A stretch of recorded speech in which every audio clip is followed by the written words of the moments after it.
আজ আমার প্রচারের টাইটেল কিংডম অফ গড, ঈশ্বরের রাজ্য। আমরা ঈশ্বরের রাজ্য অনেক রকম ভাবে শুনেছি, কিন্তু আজকে যেটা প্রচার করব ঈশ্বরের রাজ্যের সাথে কোনো না কোনো ভাবে সুস্থতা কানেক্টেড। আপনারা হয়তো জানেন যে সবচেয়ে বেশি যীশুখ্রিস্ট যেটা নিয়ে প্রচার করেছিলেন তা হলো ঈশ্বরের রাজ্য। তিনি এই কারণে ঈশ্বরের রাজ্যকে নিয়ে বেশি কথা বলেছেন যাতে আমরা ঈশ্বরের রাজ্যের ভিতটা বুঝতে পারি। প্রথমে যেটা প্রভু প্রচার করেছিলেন তা হলো মথির তার 4:17 অধ্যায়। কি? সেই সময় থেকে যিশু এই বলে প্রচার করতে লাগলেন, পাপ থেকে মন ফিরাও, কারণ স্বর্গরাজ্য সন্নিকট।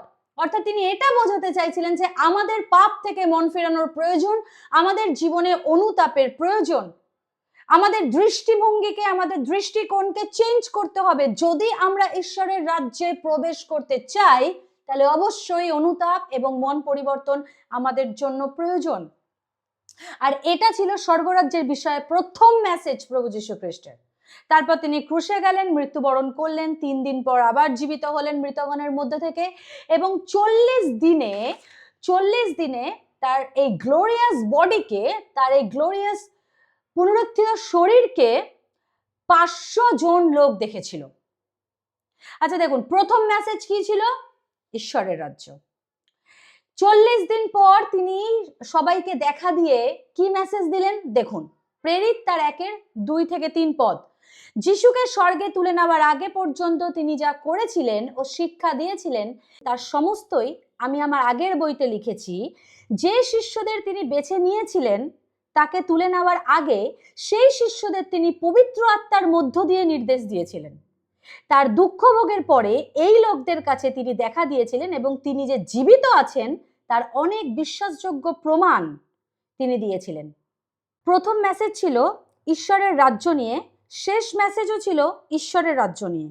তাহলে মাঝখানে এতটা সময়ের মেসেজ কি ছিল প্রভু যীশু খ্রিস্টের? সেটাও ছিল ঈশ্বরের রাজ্যকেই নিয়ে। বাট দুঃখের বিষয়, অনেক বিশ্বাসী এই রাজ্যকে বুঝতে পারে না, তাই লাইফে এত প্রবলেম, এত সাফার। আমাদের বুঝতে হবে যে একটি রাজ্য কিভাবে কাজ করে, দেখি লুক তার 4:43 পদ কি বলছে। তখন যিশু তাদের বললেন, আরো অনেক জায়গায় আমাকে ঈশ্বরের রাজ্যের সুখবর প্রচার করতে হবে, কারণ এরই জন্য ঈশ্বর আমাকে পাঠিয়েছেন। দেখুন, প্রভু বলছেন আমাকে স্বর্গ থেকে পাঠানো হয়েছে যাতে ঈশ্বরের রাজ্যের সুখবর সবাইকে প্রচার করতে পারি। কয়েকটা পদকে ক্লিয়ার করে তারপর আমি বোঝাবো যে কিভাবে সুস্থতা এবং ঈশ্বরের রাজ্য একে অপরের সঙ্গে যুক্ত। আমেন। মথি তার 4:23 পদ কি বলে দেখি। বলছে, গালিল প্রদেশের সমস্ত জায়গায় ঘুরে ঘুরে যিহুদিদের ভিন্ন ভিন্ন সমাজ ঘরে যিশু শিক্ষা দিতে লাগলেন। এছাড়া তিনি স্বর্গরাজ্যের সুখবর প্রচার করতে এবং লোকদের সব রকম রোগ ভালো করতে লাগলেন। দেখুন, রাজ্যের সুখবর প্রচার করতেন এবং তিনি শুধু প্রচারই করতেন না, সাথে আরো কিছু করতেন। রাজ্যের সুসমাচার প্রচার করত, আর যত রকম রোগ নিয়ে লোকেরা আসতো, যত রকম দুর্বলতা নিয়ে লোকেরা আসতো, তাদের সবাইকে তিনি সুস্থ করতেন। হালেলুয়া! সকলকে তিনি সুস্থ করতেন। ঈশ্বরের রাজ্যে এমন কোনো রোগ নেই যার কোনো সুস্থতা নেই। তাই আমাদের খুব ভালো করে বোঝা উচিত তার রাজ্যের ব্যাপার। যদি বুঝে যাই তাহলে গরিবি আর বিমারি কোনোটাই আমাদের বিরক্ত করবে না। গরিবি অর্থাৎ গরিবিও না, বিমারি অর্থাৎ অসুস্থতা, কারণ এই দুটোই আমাদের জীবনে কিন্তু অভিশাপ। দেখুন, লুক তার 10:9 পদ কি বলছে। সেই গ্রামের অসুস্থদের সুস্থ করো এবং তাদের বলো ঈশ্বরের রাজ্য তোমাদের কাছে এসেছে। দেখুন, এতক্ষণ নিজে প্রচার করেছেন, এখন তিনি শিষ্যদেরকে পাঠিয়েছেন। আচ্ছা, প্রভু তো অসুস্থদের সুস্থ করছেন বা শিষ্যদেরকে পাঠিয়ে সুস্থ করছেন, কিন্তু তার সাথে মানে সুস্থতার সাথে সাথে তিনি কেন এটা বলছেন যে ঈশ্বরের রাজ্য তোমাদের কাছে এসেছে? কারণ তিনি বারবার এটা বোঝানোর চেষ্টা করছেন যে তার রাজ্য কোনো কাল্পনিক কথা বা গল্প নয়, এটা সত্য। একটা অদ্ভুত কথা, অনেক বিশ্বাসী আছে যারা 10 বছর 20 বছর ধরে প্রভুতে, কিন্তু সেই লেভেলের কোনো সাক্ষ্য নেই, কারণ তারা খ্রিস্টের তো অনুসারী, কিন্তু কিংডম বা রাজ্যকে নিয়ে ধ্যান করেনি বা রাজ্যের বিষয় তার কাছে প্রকাশিত হয়নি। যদি হতো তাহলে তার জীবনে হিউজ হিউজ টেস্টিমনি থাকতো, অনেক সাক্ষ্য থাকতো। প্রভু কি বলতে চেয়েছেন বা প্রভু কি বলেছেন? তিনি বলছেন যখন রাজ্য আসবে বা ম্যানিফেস্ট হবে তখন তার প্রমাণ আমাদের জীবনে প্রকাশ পাবে। যদি আজ এটা বুঝে যাই তাহলে এত অনুগ্রহ পাবো যে আমি কেন, আমাদের জেনারেশনও ব্লেসড লাইফ পাবে। আমেন। এই রেভেলেশনটা প্রকাশ করা খুবই দরকার। দেখুন, তিনি তার শিষ্যদেরকে বলছেন, যাও গিয়ে সুস্থ করো আর বলো স্বর্গরাজ্য কাছে এসে গেছে। মথি তার 12:28 বলছে, কিন্তু আমি যদি ঈশ্বরের আত্মার সাহায্যে, ভালো করে বুঝি এটা, বলছে মথি তার 12:28 বলছে, আমি যদি ঈশ্বরের আত্মার সাহায্যে মন্দ আত্মা ছাড়াই, তবে ঈশ্বরের রাজ্য তো আপনার কাছেই এসে গেছে। মন্দ আত্মা তো মানুষকে অ্যাট্রাক্ট করে, তাহলে ঈশ্বরের রাজ্য কোথায় আমরা একটু হলেও বুঝতে পারছি। ওনার রাজ্যে কোনো দুষ্ট আত্মা আমাদের বিরক্ত করতে পারে না। তিনি কি বলছেন? দুষ্ট আত্মা আমাদের মধ্যে থেকে বেরিয়ে যাচ্ছে মানে ঈশ্বরের রাজ্য এখানেই। যীশু খ্রিস্ট পৃথিবীতে এসেছিলেন কোনো ধর্ম প্রচার করতে না, তিনি এসেছিলেন ঈশ্বরের রাজ্যকে প্রতিষ্ঠিত করতে। এটাই অনেক মানুষ বুঝতে পারে না, তারা ভাবে খ্রিস্টান একটা ধর্ম। পুরো বাইবেলে কোথাও প্রভু নিজেকে ধর্ম প্রচারক বলেননি, নিজেকে কখনো খ্রিস্টানও বলেননি। আন্তোকিয়ার মণ্ডলীর লোকেরা টিটকারি দিয়ে প্রথম খ্রিস্টান কথাটা প্রচলন করেছিল, এখনো মানুষের মুখে মুখে সেটা। আজ আমরা নিজেদের প্রশ্ন করি যে আমি কি ধর্মের মধ্যে আছি যা মানুষের বানানো, নাকি ঈশ্বরের রাজ্যের মধ্যে আছি? দেখি, যোহন তার 3:3, যিশু নিকোদিমকে বললেন, আমি আপনাকে সত্যি বলছি, নতুন করে জন্ম না হলে কেউ ঈশ্বরের রাজ্য দেখতে পায় না। আমরা একটা চার্চের মেম্বারশিপ নিতে পারি, সেই চার্চের ওয়ার্শিপ লিডার হতে পারি, ডিকন মেম্বার হতে পারি, কিন্তু যতক্ষণ না নতুন জন্ম হচ্ছে ততক্ষণ ঈশ্বরের রাজ্যে ঢুকতে পারবো না। হালেলুয়া। আমি যেমন আগের পাপিয়া ছিলাম তেমনই আছি, এক্সট্রা হাতও হয়নি, এক্সট্রা পাও হয়নি। আমি যেমন আগে হাঁটতাম এখনো হাঁটি, আমি কখনো উড়ে উড়ে যাই না, আমি পাখি না, ঈশ্বর আমাকে পাখি করেনি।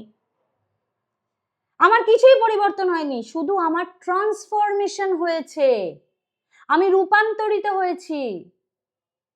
আমার জীবনটাকে যিশু পরিবর্তন করেছেন, আমাকে নয়। আমাদের এজেন্ডা কাউকে ধর্ম পরিবর্তনের জন্য নয়, আমাদের এজেন্ডা, আমরা যেটা করি সেটা হচ্ছে মানব জাতিকে নাশ হওয়া থেকে উদ্ধার করার পথ দেখায়, আর কিছু না। আর যাদের জীবনে নতুন হয়েছে, যাদের জীবন নতুন হয়েছে, তারাও চাইবে অন্যের জীবনটাও বাঁচুক, কারণ ঈশ্বর আমাদেরকে স্বার্থপর হতে শেখান না। হালেলুয়া। আমরা সুসমাচার পেয়েছি, আমার জীবন পরিবর্তন হয়েছে, আমি স্বার্থপর নই, তাই আমি অন্যকেও সুসমাচার দিয়ে তার জীবনটা পরিবর্তন করতে চাইবো। এটাই প্রত্যেকটা সুসমাচারকারীর উদাহরণ বা নিয়ম। এটা ধর্ম নয়, এটা ঈশ্বরের রাজ্য, এটা জীবন। হালেলুয়া। দেখুন, চারিদিকে খ্রিস্ট বিশ্বাসীদের মধ্যে এত সমস্যা কেন? কারণ ঈশ্বরের রাজ্যের প্রকাশন তাদের মধ্যে নেই। Very clear. এই যে ঈশ্বরের রাজ্য, সেটা কিন্তু বাইরের কোনো রূপে আপনি দেখতে পাবেন না। যীশু খ্রিস্ট যে রাজ্য নিয়ে এসেছেন সেটা কিন্তু অদৃশ্য, জাস্ট বিকজ এটা দেখা যায় না তার মানে এটা নয় যে এটা রিয়েল নয়। বলতে গেলে আমরা যা কিছু চোখে দেখি তার থেকেও বেশি রিয়েল এটা, কারণ এর দ্বারাই সমস্ত কিছু সৃষ্টি হয়েছে। ধরুন আপনি কোনো রাজ্যে গেলেন যেখানে রাজা থাকে, যেমন দুবাইতে, শারজাতে রাজা থাকে। যদি আপনি দুবাইতে গেলেন আর ওখানে গিয়ে দেখলেন যে অনেকগুলো ভিখারি রাস্তার মধ্যে পড়ে আছে, অনেক অসুস্থ মানুষ রাস্তার মধ্যে ছড়িয়ে ছিটিয়ে আছে, তাহলে আপনি কি বলবেন? এই শহরের রাজা কেমন, এই শহরের সরকার কেমন? আপনি নিশ্চয়ই বলবেন যে এই শহরের রাজা নিজেদের লোকেদের কোনো খেয়াল রাখতে পারে না। কিন্তু আমরা যে রাজা পেয়েছি, এই রাজা যখন প্রভু যীশু খ্রিস্ট আমাদেরকে মানে দুষ্ট আত্মাদেরকে আমাদের জীবন থেকে বার করছিলেন, অসুস্থদের সুস্থ করছিলেন, তখন তিনি কি বলেছিলেন? যে তিনি বলেছিলেন যে আমার রাজ্যে কোনো অসুস্থতা, কোনো কষ্ট, কোনো দুর্বলতা, কোনো মন্দ আত্মা থাকতে পারবে না আমার রাজ্যে। ভালো করে বুঝি, আমার রাজ্যে। ধরুন আপনি সেই দেশে, আপনি যেই দেশে আছেন এখন, সেখানে আপনার রাজা বা আপনার সরকার থেকে আপনি কিছু পাচ্ছেন না, উল্টে অশান্তি, উল্টে ঝামেলা, উল্টে কষ্ট, যন্ত্রণা পাচ্ছেন। কিন্তু আপনি এমন একটা দেশের রাজার কথা শুনলেন যেখানে রাজা খুব দয়ালু, তাহলে আপনি কি করবেন? সেই রাজা খুব মহান, তাহলে আপনি কি করবেন? অবশ্যই জীবনযাপন ভালো, জীবনে ভালো থাকার জন্য আপনি সেই রাজার অধীনেই যাবেন, এটাই স্বাভাবিক। যদি কোনো রাজা ভালো হয় তাহলে তার প্রজারাও অনেক আনন্দে থাকে। হালেলুয়া। আর ঈশ্বরকে আমরা ধন্যবাদ দেই, আমাদের কাছে তো বেস্ট রাজা আছে, বেস্ট রাজা। আমাদের রাজা, যিনি রাজাদের রাজা, যিনি দয়ালু, যিনি মহান, যিনি শান্তিরাজ, এবং আমাদের সেই রাজাই আমাদের বাবা। হালেলুয়া। এবার আমি একটা প্রশ্ন করছি, যদি আমরা এই রাজার সন্তান হই তাহলে আমাদের লাইফটা কেমন হতে পারে? সিম্পল, বেস্ট বেস্ট লাইফ আমাদের হবে। কারণ আপনি সেই ঈশ্বরের সন্তান যিনি রাজাদের রাজা, প্রভুদের প্রভু। অর্ডিনারি কোনো ঈশ্বরের সন্তান আপনি নন, আর আপনিও অর্ডিনারি সন্তান নন, কারণ আপনার বাবা রাজাদের রাজা, স্বর্গের ঈশ্বর। আমি আগেও বলেছি যে কিছু কিছু বিলিভার্সরা আছে যারা প্রভুকে স্বর্গের রাজা হিসাবে চিহ্নিত করে, কিন্তু রাজার রাজ্যটা বুঝতে পারে না, ধর্ম বানিয়ে দেয়। অনেকে আছে খ্রিস্টান ধর্ম বলে, খ্রিস্টান অনুসারীরাও বলে আমরা লোকতন্ত্র সমাজে বাস করি, আমরা ডেমোক্রেসিতে বাস করি, তাই আমাদের রাজ্যের প্রোটোকল সম্বন্ধে সেই আইডিয়াটা থাকে না। অনেকে নিজেদের মতন স্বাধীন জীবনযাপন করে, রাজ্যের মধ্যে যা খুশি তাই করে, নিয়ম কানুন সব শেষ করে দিচ্ছে, যা ইচ্ছা তাই, আজকে এই মিছিল, কালকে ওই অনশন, যা ইচ্ছা নিজেদের জীবনযাপন যেরকম ইচ্ছা, রাজ্যের প্রোটোকলস নষ্ট করে দিচ্ছে, রাজ্যের গণতান্ত্রিক বিষয়গুলোকে শেষ করে দিচ্ছে। এই জন্য স্বৈরাচারী লাইফ, ইনডিসিপ্লিন লাইফ, ঈশ্বরের রেভলিউশনটাকে ঢেকে দিচ্ছে, জানতে পারছে না, তাদের সামনে সেই সত্যটা উদ্ঘাটন হচ্ছে না, তারা অনুগ্রহবিহীন জীবনযাপন করছে। কারণ কি? নিজেদের স্বৈরাচারিতার জন্য। একজন পালক বলেছিলেন যে তিনি না দর্শন দেখছিলেন, দর্শনে দেখছেন যে ঈশ্বর তাকে বলছেন যে তুমি আমার সন্তান, তাই আমি তোমাকে শেখাবো কি করে আমার কাছ থেকে তুমি অনুগ্রহকে লাভ করতে পারো। কারণ একটা রাস্তা আছে যেখান থেকে তুমি অনুগ্রহকে লাভ করতে পারো। আমেন। কারণ তিনি রাজা এবং তার রাজ্যে অনেক প্রোটোকলস আছে। আমি অনেক বিশ্বাসী দেখেছি যারা নতুন জন্ম পেয়েছে, কিন্তু ট্রাস্ট মি, নতুন জন্ম পেয়েছে কিন্তু উগ্রতাকে নিয়ে চলে। তারা খ্রিস্টীয় সঙ্গীত পারে, তাদের খ্রিস্ট সঙ্গীত সব কিছু মুখস্থ, ইভেন আপনি কিছু বলতে যাবেন আপনাকে দুটো বাক্য দিয়ে উল্টে বুঝিয়ে দেবে, কিন্তু বিহাইন্ড দ্য সিন বাড়িতে অশান্তি, মারামারি, নেশা, বউয়ের সাথে খারাপ ব্যবহার, অনেক কিছু। এবার আমি রিজনটা দিচ্ছি যে কেন এইরকম জীবন এইসব খ্রিস্ট বিশ্বাসীদের। ধরুন আমি দুবাইতে গেলাম, রাজার কাছে গেলাম, আর পেছন থেকে রাজার বউয়ের নামে খারাপ খারাপ কথা বলছি, পিএনপিসি করছি। এরপর যেই রাজা সামনে আসলো, রাজার কাছে ভালো মানুষই সেজে বললাম, ও রাজা আপনি কত মহান, আপনি কত দয়ালু, আপনার মতন আর কেউ নেই। 5 মিনিট আগে কি করলাম? রাজার বউয়ের নামে খারাপ খারাপ কথা বললাম, ক্রিটিসাইজ করলাম তার বউকে। আপনার মনে হয় রাজা আমাকে অনুগ্রহ করবে? বা আমি ফোন করে বললাম, রাজা আপনার সাথে আমার আজকে অ্যাপয়েন্টমেন্ট আছে, রাজা আমাকে অ্যাপয়েন্টমেন্ট লেটার দেবে? মনে হয়? অসম্ভব।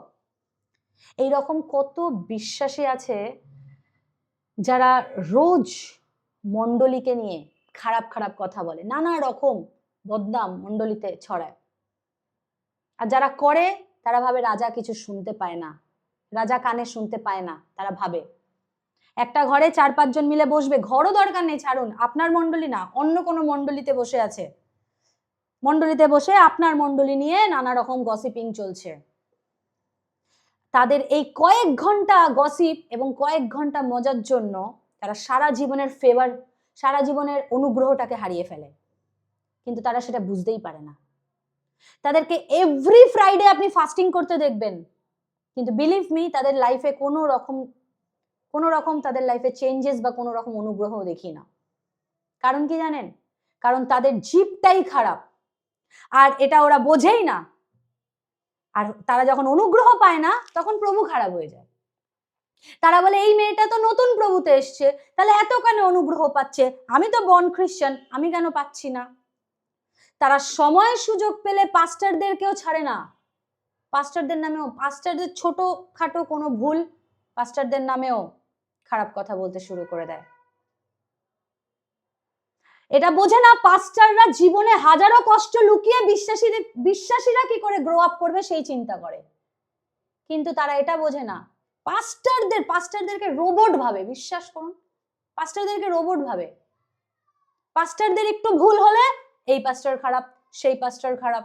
পাস্টাররা যেহেতু রোবট, প্রভুর কাজ করছে, কিন্তু বুঝতে পারছে না প্রত্যেকটা পাস্টার কিন্তু ঈশ্বরের প্রতিনিধি। তাদের নামে পিএনপিসি করা, মণ্ডলীর নামে পিএনপিসি করা মানে ঈশ্বরকে নিয়েই পিএনপিসি করা। কারণ এই মণ্ডলী হলো যিশু খ্রিস্টের ব্রাইড। প্রত্যেকটা মণ্ডলী প্রভুর সাজানো কোণে। The church is the bride of Christ.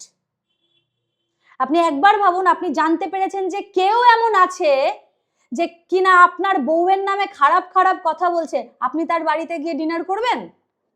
কখনোই না, কখনোই না। আচ্ছা, পুরাতন নিয়মে একজন রাজা ছিলেন, একজন ব্যক্তি ছিলেন যিনি ঈশ্বরের গৃহ নির্মাণে এক্সপার্ট ছিলেন। আমরা সবাই জানি দাউদ। তিনি ছিলেন আরাধনাকারী, ঈশ্বরের অভিষেক প্রাপ্ত একজন সন্তান। আর ঈশ্বর তাকে কি বললেন দেখি, প্রথম বংশাবলী 22-7 থেকে 8 পদ কি বলছে। দাউদ সলোমনকে বললেন, বাবা, আমার ঈশ্বর সদাপ্রভুর জন্য একটা ঘর তৈরির ইচ্ছা আমার অন্তরে ছিল, কিন্তু সদাপ্রভুর এই কথা আমাকে জানানো হলো যে তুমি অনেক রক্তপাত করেছো এবং অনেক যুদ্ধ করেছো, তুমি আমার জন্য ঘর তৈরি করবে না, কারণ আমার সামনে তুমি পৃথিবীতে অনেক রক্তপাত করেছো। দাউদ ঈশ্বরের ফেভারিট হয়েও ঈশ্বর তাকে রক্তপাতের দরুন তার গৃহ নির্মাণের কাজ করা থেকে স্ট্রিক্টলি না করে দিলেন। আর নতুন নিয়মে আমাদের তো কোনো তলোয়ার লাগে না কারো রক্তপাত করার জন্য, আমাদের জিভটাই যথেষ্ট। প্রভু বলছেন, যখন কোনো কারণ ছাড়া নিজের ভাই বা নিজের বোন বা নিজের পাস্টার, নিজের মণ্ডলী বা অন্য কারোর বিষয়ে যখন তুমি গিয়ে অন্যর কাছে কোনো কথা বলছো, পিএনপিসি করছো, নানা রকম গসিপ করছো, আমার চোখে তুমি তোমার সেই ভাই বোন এবং সেই বিশ্বাসীর রক্ত ঝরালে। যদি অনুগ্রহ পেতে চাই, যদি অনুগ্রহতে জীবনযাপন করতে চাই, তাহলে প্রথমেই আমাদের যেটা করতে হবে, তাহলে নিজের জিভকে খারাপ কথা বলা থেকে কন্ট্রোল করতে হবে। আমরা যতই উপবাস করি, যদি জিভ খারাপ থাকে তাহলে উপবাস আমাদের জিভকে কখনোই ঢাকতে পারবে না। ফরিসিরা প্রত্যেক সপ্তাহে 3 দিন করে উপবাস করত, তার মানে মাসে 12টা করে উপবাস করত। প্রত্যেক সপ্তাহে 3 দিন, মাসে 12টা করে উপবাস। তাহলে ভাবি, যখন প্রভু তাদের দেখলেন এত উপবাস করতেন, তার মানে কত ভালো। কিন্তু প্রভু যখন তাদের প্রথম দেখলেন, কি কথা বললেন? শয়তানের বংশধরেরা। একটা প্রোটোকলস আছে রাজার অনুগ্রহ পাওয়ার, যদি শিখে যাই, এই বিষয়গুলো যদি আমরা ভালো করে নিজের মাথায় নিয়ে নিই, হৃদয় ধারণ করে নিই, এতটা ব্লেসড লাইফ কাটাবো যে আমাদের জেনারেশন আমাদেরকে ব্লেসড বলবে না, আমাদের এ ব্লেসড ছিল বা ও ব্লেসড ছিল, এরকম। তারা তো ব্লেসড হবেই, আমরাও ব্লেসড হব। আমরা অনেকেই ইস্টের রানীর কাহিনীটা পড়েছি, যেখানে রাজা তার ওয়াইফকে ডাকলেন, কিন্তু তার ওয়াইফ বললেন যে আমি যেতে পারবো না। তারপরে কি হলো আমরা সবাই জানি। শুধু অনুগ্রহই না, রাজার জীবন থেকেই সেই রানী বেরিয়ে গেল। যতদিন না রাজার ডাককে বা রাজার বলা কথাকে সম্মান করছি, ততদিন রাজার অনুগ্রহ থেকে বিচ্যুত থাকবো। যখন প্রভু তার শিষ্যদেরকে চুজ করছিলেন, তখন কি তাদের কাছে এসে বলেছিলেন, এই তোমরা যে যেরকম পারো আমার পেছনে আসো? না, তিনি পার্টিকুলার প্রেরিতদের কিন্তু মনোনীত করেছিলেন। তাদের কাছে, ওই প্রেরিতদের কাছে, ওই শিষ্যদের কাছে দুটো রাস্তা ছিল, এক তো রিজেকশন আর নয়তো গ্রহণ করা। আর আমাদের কাছেও কিন্তু সেই দুটো রাস্তাই আছে, এক আমরা রিজেক্ট করে দেবো, নয়তো আমরা গ্রহণ করব। আমি এত কথাগুলো কেন বললাম, কারণ আমি বোঝাতে চাইলাম যে আমরা কোনো ধর্মের মধ্যে নেই, আমরা ঈশ্বরের রাজ্যের মধ্যে আছি। আর যখন অনুগ্রহে চলবো তখন সেটা লোক মানে এটা আমরা ঢাকতে পারবো না, অনুগ্রহ সবাই দেখবে। আপনার ফেভার দেখে লোকে আপনার স্বর্গস্থ পিতার গৌরব করবে, আপনার অনুগ্রহের পেয়ালা উপচে যাবে, এত আশীর্বাদ করবেন ঈশ্বর।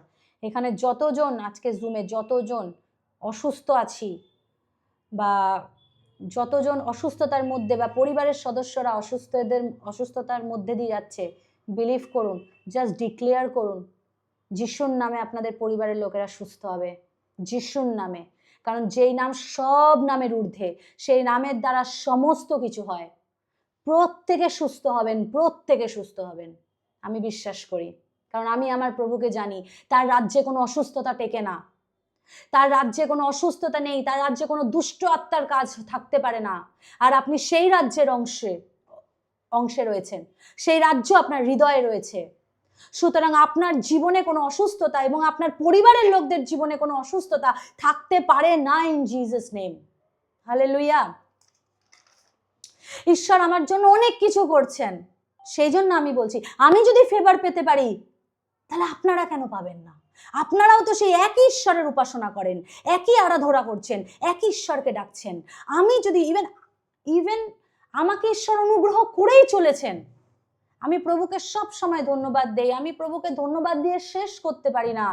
আমি সব সময়, আমি সকালবেলা ঘুম থেকে উঠে আমার প্রথম কাজ যে থ্যাংক ইউ লর্ড আজকের দিনটার জন্য, কারণ তুমি আমাকে ব্লেসড বানিয়েছো।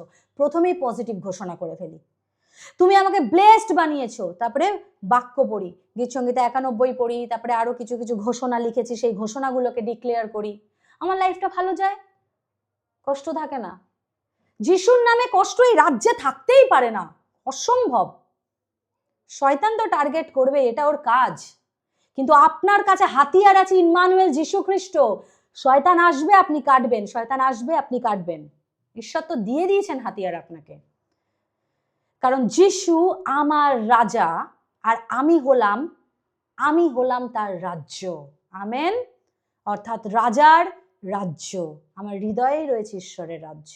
যিশু প্লাস আমি ইজ ইকুয়াল টু ঈশ্বরের রাজ্য। আমেন। কিংডম কথার অর্থ হলো কিং ডমিনিয়ন, অর্থাৎ রাজার রাজ্যের প্রভুত্ব বা কর্তৃত্ব। যদি আমি সেই রাজ্যের অর্থাৎ যীশু খ্রিস্টের রাজ্যের অধীনে আছি, তাহলে ওনার কর্তৃত্ব আমার শরীরের উপরে, ওনার কর্তৃত্বের কারণে কোনো রোগ থাকতে পারে না, অভাব থাকতে পারে না, কষ্ট থাকতে পারে না, ভুলেও থাকতে পারে না। যদি আমরা ঈশ্বরের রাজ্যে বসবাস করছি, তাহলে এই রাজ্যের বাইরে কি হচ্ছে, এই রাজ্যের বাইরে কি হচ্ছে তাতে আমার কিছু যায় আসে না। কারণ আমি টোটালি আলাদা, ঈশ্বর আমাকে টোটালি আলাদা করেছেন, ওনার রাজ্যে রেখেছেন। তো বাইরের অরাজকতা আমি দেখব না, কারণ আমি ঈশ্বরের রাজ্যের ভিতরে থাকি। ওনার রাজ্যে আপনি না চাইতেন সবকিছু পাবেন। আপনার অসুস্থতা, বসলেন, প্রার্থনা করতে হবে না, চোখের জলেই আপনার ঈশ্বর উত্তর দিয়ে দেবেন, কারণ আপনি ওনার রাজ্যেই থাকেন। হয়তো প্রার্থনাও করলেন না, অন্য কারোর জন্য প্রার্থনা করলেন, ঈশ্বর আপনাকে সুস্থ করে দিল। ঈশ্বর এভরিথিং পারে, everything possible with God. Hallelujah. আর এটাই প্রভু আমাদেরকে শিখিয়েছেন। উনি বলছেন যারা আমার রাজ্যের বাইরে আছে তারা তো সারাদিন স্ট্রাগল করছে, সারাদিন কি খাবো, কি পরবো, কি করবো, 24 ঘন্টা শুধু টাকা টাকা টাকা, লোভ লালসায় ভরা চোখ। তারা ভাবে সানডে চার্চে যাব না, সানডে ওভারটাইম করবো, 3000 টাকা বেশি পাবো, খুব মজা করে লাইফ কাটাবো। এই টাকার জন্য তারা ফেভারটাকেই হারিয়ে দেয়, কিন্তু তাদের মাথায় সবসময় টাকা চলে। প্রভু বলছেন যারা আমার রাজ্যের মধ্যে আছে তারা এই রকম ভাবনা ভাবে না। তাহলে তারা কি ভাবনা ভাবে? দেখি কি ভাবনা ভাবে। মতি তার 6:33 পদ বলছে, কিন্তু তোমরা প্রথমে ঈশ্বরের রাজ্যের বিষয় ও তার ইচ্ছা মতো চলবার জন্য ব্যস্ত হও, তাহলে ওইসব বিষয় জিনিস তোমরা পাবে। কালকের বিষয় নিয়ে চিন্তা করো না, কালকের চিন্তা কালকের উপর ছেড়ে দাও। দিনের কষ্ট দিনের জন্যই যথেষ্ট। আমেন। যারা ঈশ্বরের রাজ্যকে ফার্স্ট প্রায়োরিটি দেয় তাদের জীবনে কোনো কিছুর কমতি হবে না, যিশু খ্রিস্টের নামে বললাম। আমেন। দেখুন একটা বিষয় বলি, যদি আমার কাছে এখন 10 লাখ টাকা চলে আসে তাহলে আমি ভাববো কোনটা খাবো, কোনটা পরবো, কি কি কিনবো। ঈশ্বরের রাজ্যের কথা কিন্তু আমার মাথায় প্রথমে আসবে না। যদি আমাদের হৃদয় সবসময় ঈশ্বরের রাজ্যের বিষয় নিয়ে ভাবে, তাহলে রাজার এত অনুগ্রহ পাবো বা পাবেন, আপনি আশীর্বাদ এবং অলৌকিক কার্য আপনার লাইফে গুণে শেষ করতে পারবেন না। হালেলুয়া। ওনার রাজ্য অদৃশ্য, যেটা আমার হৃদয়ে থাকে, মানুষ সেটা দেখতে পারে না, বাইরের মানুষ। বাট ওনার রাজ্যের যে পোস্ট, সেটা ভিজিবল। কিভাবে? পোস্টটা ভিজিবল, যেখান থেকে তিনি কর্তৃত্ব করেন। আর ওই পোস্টটা হলো মণ্ডলী, ঈশ্বরের মণ্ডলী, চার্চ। দেখুন প্রভু কিন্তু একবারও বলেনি চার্চ গঠন করতে, কিন্তু বিশ্বাসীরা করছেনও। কারণ চার্চ এমন একটা প্রতিষ্ঠান বা এমন একটা সংগঠন যেখান থেকে সুসমাচার স্প্রেড হচ্ছে। বলুন আজ প্রভুকে যতজন অসুস্থ আছেন, কষ্টে আছেন, আপনি বলুন যে প্রভু তুমি আমার রাজা, আমি অসুস্থ থাকি কি করে, আমার হাজবেন্ড অসুস্থ থাকে কি করে, আমার ওয়াইফ, আমার বাচ্চারা, আমার পরিবারের লোকেরা অসুস্থ থাকে কি করে, লর্ড তুমি আমার রাজা। কারণ এই রাজ্যের কর্তৃত্ব, এই রাজ্যের কর্তৃত্বের চাবি তোমার হাতে আছে। শয়তান এই তালা খুলে ঢুকতে পারে না। আপনার রাজ্যে, আপনার হৃদয়ে যে ঈশ্বরের রাজ্য আছে, সেই রাজ্যের চাবি প্রভু যীশু খ্রিস্টের কাছে আছে। শয়তান তো খুলতে পারে না, আমরা অ্যালাউ করি। সেজন্যই শয়তান আমাদের জীবনে আসে। আমরা চাই আর না চাই, আমরা অ্যালাউ করি, তাই আসে। প্রভু শয়তানের হাতে চাবিটা দিয়ে দেন না। কিছু কিছু পরীক্ষা আসে, যদিও এটা অন্য থিওলজি, ওটাই যাচ্ছি না। সেজন্য প্রভু যীশু খ্রিস্টের কাছে যখন আপনার রাজ্যের কর্তৃত্ব আছে, চাবি আছে, তাহলে প্রভুকে বলুন প্রভু এই রাজ্যে অসুস্থতা থাকতে পারে না, অভাব অনটন দুর্ভিক্ষ এই রাজ্যে থাকতে পারে না। Hallelujah. Become a kingdom builder.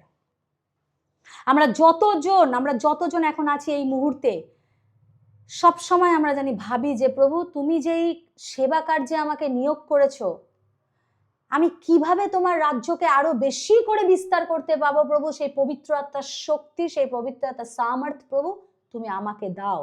আরো বেশি করে চাই। যারা সেবা কার্য, যারা মিনিস্ট্রি করছেন, যারা রেভারেন্ট আছেন, যারা পাস্টর, যারা অ্যাপোস্টল আছেন, তারা প্রত্যেকেই আমরা প্রভুর কাছে এটা চাই যে প্রভু তোমার সেবা কাজ আমার লাইফে আগে হবে।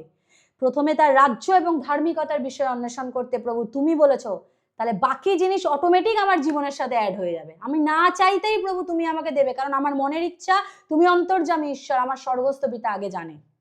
সুতরাং আমার টেনশনের তো কোনো কারণ নেই। আমার যেটা কাজ, তার রাজ্য বিস্তার এবং ধার্মিকতার অন্বেষণ করা।